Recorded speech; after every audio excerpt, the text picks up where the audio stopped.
खबर शामिल करते हैं लोधरा से। हमारे रिपोर्टर शाहिद नोनारी के मुताबिक सर्च ऑपरेशन थाना सिटी लोधरा, थाना सदर दुनियापुर और थाना सिटी करोड़पका के इलाकों में किए गए।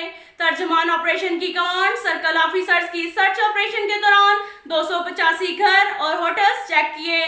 370 अफराद की बायोमेट्रिक तस्दीक की गई।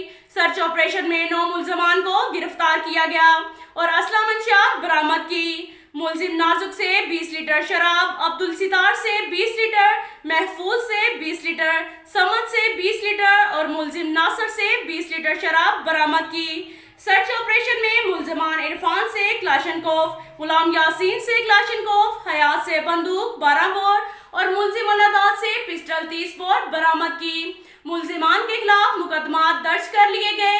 जराइम पेशा नासर के खिलाफ सर्च ऑपरेशन जारी रहेंगे, ये कहना था डीपीओ अब्दुल रऊफ बाबर का। अब तक के लिए इतना ही काफी है। मिलते हैं अगले बुलेटिन में, हमारे साथ रहिएगा।